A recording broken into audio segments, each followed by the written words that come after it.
In this webinar, I will be discussing and demonstrating the features and capabilities of the ObserVIEW202 release.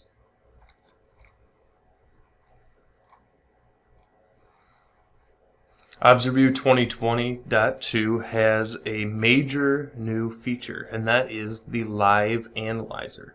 Live Analyzer gives you the ability to connect VR hardware to ObserVIEW via an Ethernet cable and stream that live data into ObserVIEW. Then process that data with a variety of frequency domain graphs. So as part of this, we will discuss how to connect hardware to ObserVIEW, how to update the firmware and license key, how to configure the device with the VR mobile side pane, and then we'll talk about some of the features of that live analyzer. Live data buffer, the exporting segments, and channel configuration. In addition to this major new feature, we've also added the exponential averaging capability for 2 PSDs and FFTs and other frequency domain graphs. We've also added peak hold for the FFT and PSD, a 3D spectrogram, and acceleration velocity displacement conversion for frequency graphs. And then the final thing that I will talk about is not new to this version of software, but just a point and a feature that I want to point out, which is the ability to import waveforms from other data acquisition systems.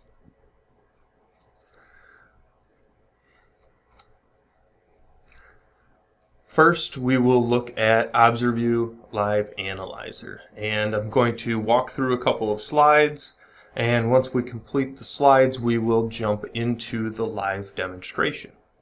So I will talk about how to connect and configure an Observer 1000 to utilize the new Live Analyzer features. This is done through a new Configure Hardware dialog. In this dialog, you also have the ability to update the firmware and update the license key for the controller, both of which will be needed in order to utilize this feature. Once we are connected and we have a live stream of data, I will talk about the live data buffer, time and frequency graphs, as well as how to export segments of interest from the live data buffer into a VFW for post-process analysis. The first thing that we will need to talk about is how to configure the ObserVIEW Live Analyzer. And once you're connected to the device, the actual device configuration happens in a side pane in ObserVIEW that shows you the different configurations. So it gives you the ability to set sample rate, the input configuration, configure a tachometer, view the RMS readings and the live tach data, etc. The live data buffer is a component of Live Analyzer, and this stores the live data stream in a temporary buffer on the PC that you are connected to. You can change the length of this buffer in the software, but this does not create a permanent file. If you want to create a permanent file, that data needs to be exported to a permanent file. A VFW file is our proprietary format, but there are also a variety of other formats that we can export the time data to. We've also added the ability to do exponential averaging in the PSD. This can be accomplished on live data or when playing back a recorded file. Once the set degree of freedom has been achieved, the averaging mode will automatically switch from linear to exponential. If you're analyzing static data, not playing back or not live streaming, the averaging mode in ObserVIEW will always be linear. So exponential averaging only applies on live data or on playback data. The same applies for peak hold, FFT, and PSD. These are new additions and new traces that can be displayed on these graphs, and it allows you to see the peak hold data. So as my data shifts or changes throughout my time waveform, I can save off the peak content and have an additional trace that displays that. We will demonstrate that here in a few minutes. The next new feature is a 3D spectrogram. This is a very powerful tool that gives a great visualization of how data may shift or change throughout the duration of a time history file. This is processed on static data, but because we have a live data buffer, that DVR feature that I will demonstrate, we can view this for different segments of our live time stream without losing anything that may occur when I pause the data. And I will discuss that once we get into the software. The final feature that we added was the conversion from acceleration to velocity to displacement. And this works on all of the frequency domain graphs in this release of ObserView. In the next release of ObserView, we plan to implement the ability to also apply this unit conversion to the time waveform. So currently it's just the frequency graphs. In the next release you'll be able to do it in the time data. And finally, I want to mention that we do have the ability to import CSV, TXT, and UFF files. So if you have a different data acquisition system, you still can use this powerful tool to analyze and edit or combine multiple time histories to do your FFT analysis, and all of those capabilities are still able to be used even if you're using a different system, so long as it can export into one of these file formats. Alright, let's jump into ObserView, and we will start by connecting and configuring an Observer 1000 for live data analysis. I can do that in the Connect to Device dialog. Connect to Device, and then click Configure Hardware. The Configure Hardware dialog will look for any available or unavailable device on the network that I have selected. In this case, I have an available Observer 1000. I can look on the right hand side and see some of the properties for that device. It tells me the firmware version, calibration date, all of that information. If I hit this drop down, you will need to update the firmware of an Observer 1000 in order to utilize this new live analyzer capability. In addition, you will need to update your license key. So both of those will need to happen in order to utilize this feature. You can do that simply by finding the hardware, clicking this drop down, and then update firmware and update license. I've already done that, so I'm going to click Connect. And now ObserView is going to establish that live connection to my Observer 1000. And you can see that I have a live data stream coming in. The next steps would be to configure the device. So set up my sample rate, my channel configuration, and any other variables that I would need to configure. I can do that on the left hand side. Here you can see a button that I can click that says Observer 1000 Settings. It's going to open a side pane where I can select and configure my device. I may need to stop my data stream to connect or to configure some settings. So if I wanted to change my sample rate, I can do that. I can set my Wi-Fi password, other system settings here. If I scroll all the way to the top, the next thing I would need to do is configure my inputs. In this case, I have 4 accelerometers that are teed to both a VR9500 and my Observer1000. I'm using the VR9500 to drive a shaker and then have the Observer1000 also connected and monitoring those channels so I can see that live stream of data coming in. Have my inputs configured. In this case, I do not have accelerometer power enabled for the channels that are connected to the Observer1000 because I'm using the VR9500 to power them. So in order to make all of that work and not have a very large DC offset caused by my IEPE supply, I manually switched the input range for each of those sensors to 0 to 20 volts. And this input range is appropriate and automatically filters off that DC component caused by the accelerometer power. So now that I have all of my inputs configured, I can switch to channel readings, and if I want to tap on my shaker head, I can see that I have data coming into my individual input channels. I could also click this hamburger menu and look at the channel graph for all 4 channels, and again, if I tap, I can see that live data there.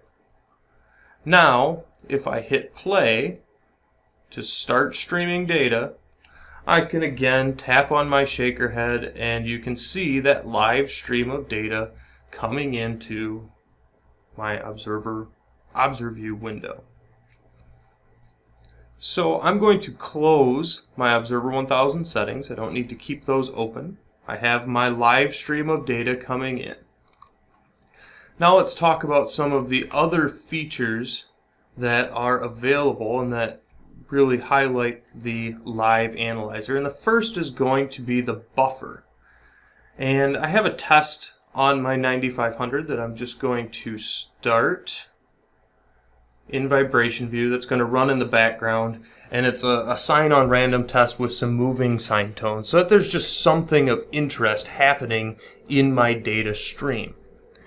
And what you can see is as my data streams in, I get this summary bar at the bottom that shows me all of the data up to this point. And I currently have my buffer duration set to be 10 minutes of time length. What this means, if I zoom in, and here we just went through a resonance, if I pause by dragging the visible section of my summary window over, my time stream gets paused. I can go through and look at this, analyze this, see if there's something of interest here. But the new data that happened from when I pause to when I resume the playback is still being stored in that temporary buffer on my PC. So you can see that I'm currently 30 plus seconds behind the live stream, meaning this 0 point is 36, 37 seconds now behind live. If I click play, I get that 37 seconds worth of data that I missed and then start to see my live stream. So I don't lose any data by pausing so long as I don't exceed my buffer duration. As soon as I reach my 10-minute buffer, the oldest data will be removed and the newest data will be added to that rolling buffer.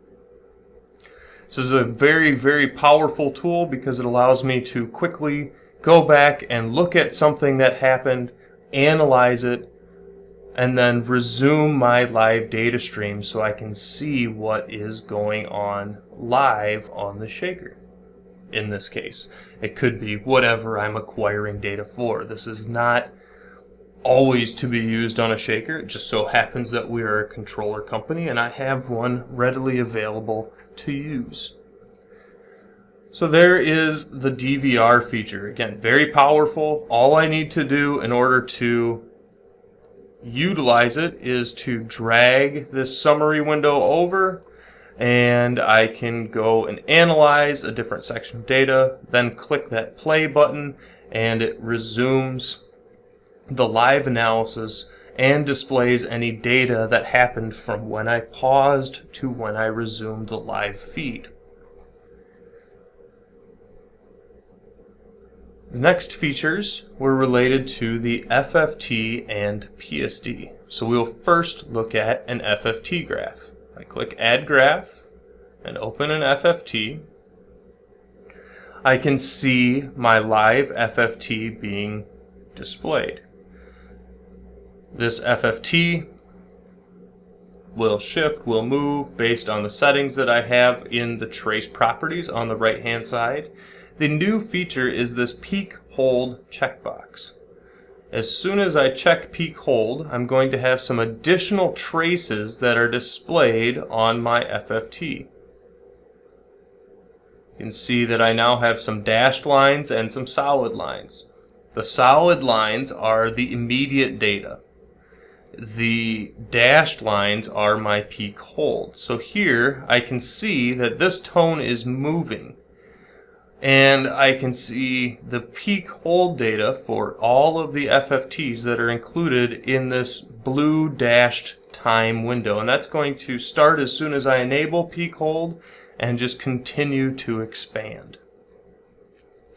Peak hold is really useful, especially in cases like this where I do have data that is moving and shifting as it streams in. It's a great way to see where those peaks occurred and how things might be changing in relation to time. So that is the FFT. If I close this and open up a PSD, click Add Graph and PSD, I have the same feature available in the PSD. This will, if I check this box, display that peak hold data for the PSD and continue to build that. So again, similar application, except now it's taking the peak of each PSD rather than the peak of each individual FFT. The other new feature for the PSD is the switch from linear to exponential averaging. When analyzing live data or playing back data, exponential averaging is the preferred method. In ObserView, the averaging method will automatically switch if you're playing back data or viewing live data. And if I hit this reset averaging button next to averaging DOF, what you will see is that my averaging mode starts out as linear. And this is when I am filling up my degree of freedom requirement, or this set value of 80 degrees of freedom. So my first 80 degrees of freedom will be linearly averaged together. Once I achieve 80 degrees of freedom, the software will automatically switch over to that exponential averaging method. And this is just purely designed around live data analysis and processing and properly averaging for live data. And so you can see I'm achieving degrees of freedom fairly slow. If I decrease my lines here, I will achieve degrees of freedom much faster. And once I reach 80 degrees of freedom, this averaging mode indicator will automatically change to show that the averaging method has switched over to exponential averaging. We'll just wait for that to happen. So now I've reached 80 degrees of freedom. My averaging mode has switched over to exponential.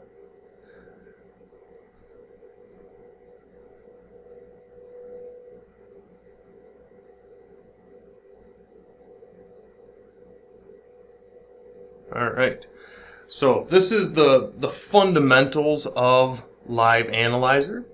I can also look at a variety of different graphs. If I click Add Graph, I can look at transfer function for channel 1 to all of my various channels. You can see that that transfer function is computed. And I also have the transfer function phase versus frequency graph associated with that. Other graphs that might be of interest, transfer function is a comparison. So if we look at coherence as well, that shows me how coherent my data is. And you can see that in this section of the test that I'm running, I have fairly coherent data except at these different resonant points.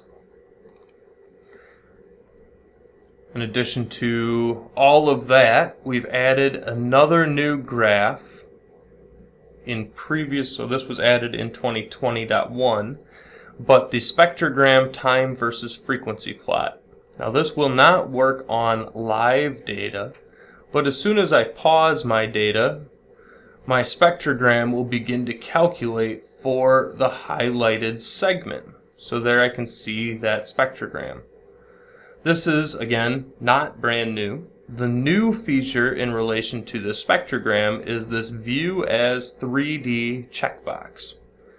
And when I do that, I now can see the 3D representation of that spectrogram.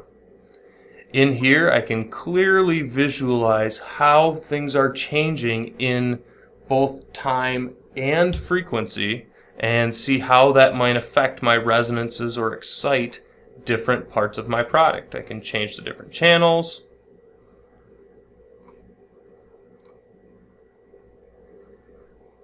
If we look at this one, there we go, I can auto scale. You can see that for channel 3, channel 4, channel 2, and channel 1.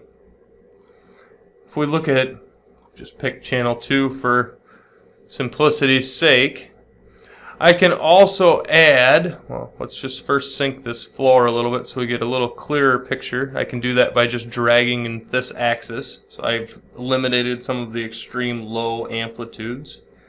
And I can view both the horizontal and vertical cross-section graphs. And those will display. And I can also move the indicated cursor. So here, if this is in the frequency domain, if I wanted to, I could align this vertical cursor with my graph, and I can see the acceleration versus change at this part, acceleration amplitude change versus time at this particular frequency. That's this right hand side. The lower graph is showing my FFT slice. And you can see as I move, there is an FFT slice. And I can view all that. If I move this back up, you can see exactly what I'm looking at. If I shift a little bit, there I can start seeing that extreme high peak.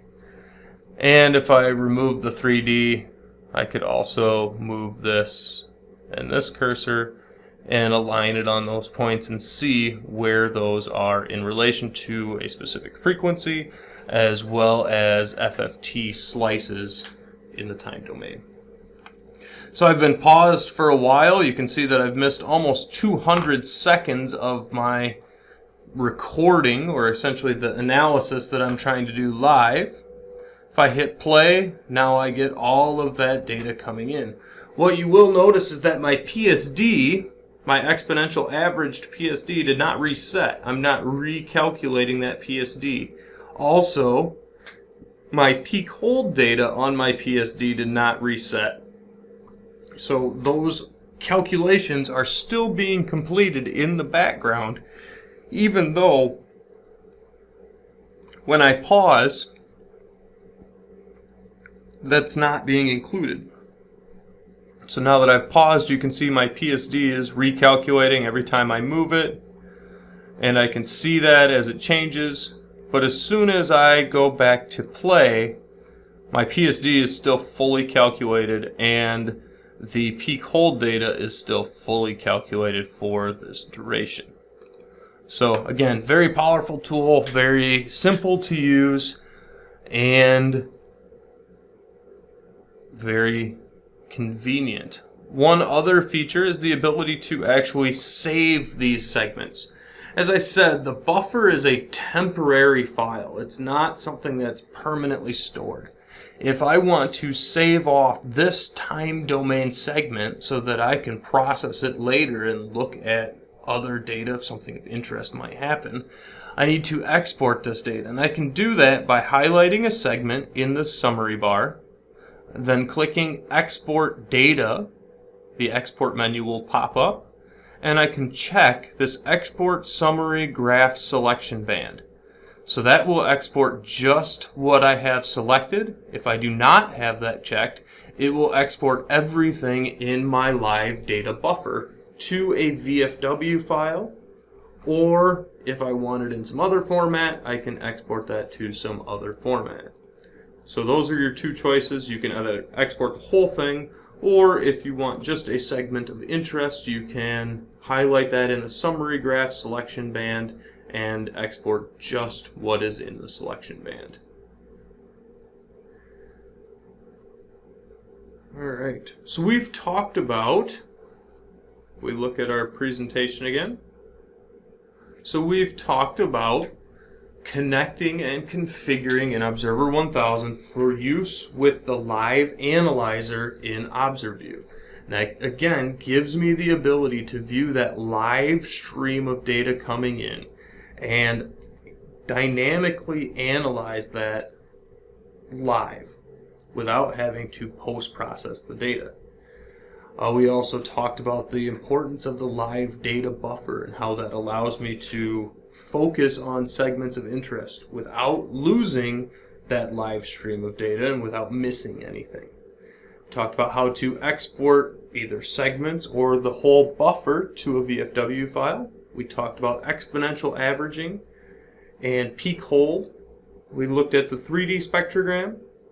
And the last two things that I'm going to review is the AVD conversion for frequency graphs, and then how to open UFF text CSV waveforms.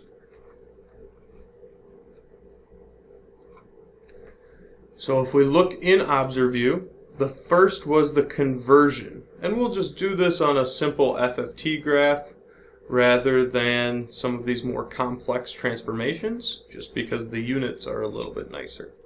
If I look at an FFT, all I need to do is double click on the acceleration axes in this case, and it will bring up the axes dialog.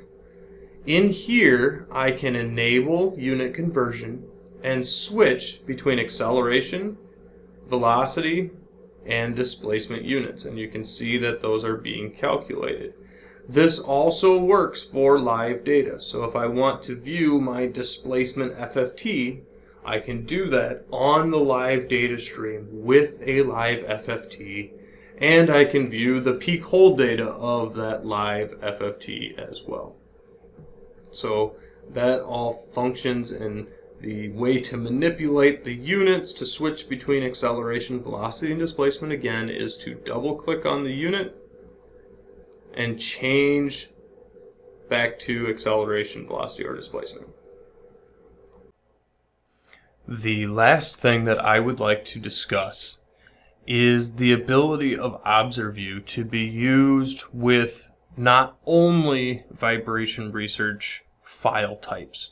So the ObserView software is designed to be both a live analyzer feature, but also as a tool for post-process analysis of time history recordings. And this can be done not only on recordings from vibration research hardware, but also from any data acquisition system that can generate a file in a TXT, CSV, or UFF format. So I just want to demonstrate how to accomplish that, and that will conclude. So I'm going to stop my live data stream, go to the File menu, and open a recording. in recordings, I have some example files under C, Vibration View, Import. And I can switch the file type. So we have some other examples, but I'm just going to go all supported file types, and it's going to show me that I do have some supported file types. Here, I'll just pick a CSV because it's there. So now all I have to do is click Open. Not only does the software open that file, but it also converts it into a VFW file and saves that VFW file for me in the default save location. So now I could progress with this and edit this waveform using the editor functions. I can resample and filter this waveform. I could append multiple waveforms together, or I could use that analysis package that we've been discussing to look at FFTs, PSDs, transfer function coherence, cross-spectral density, transmissibility, spectrogram, etc. for this data. Just a very unique and interesting feature. It allows us to be used with almost any hardware. If you'd like to try out some of these features, you can download a demonstration version of the software from our website, or you can request a demo through vrsales.com or vrsales@vibrationresearch.com, and we will send you demonstration hardware for you to try for a while. If you have any questions about how to use your existing Observer 1000 with this capability, please feel free to reach out as well. You can always contact us at either vrsales@vibrationresearch.com or support@vibrationresearch.com. With that, thank you for your time.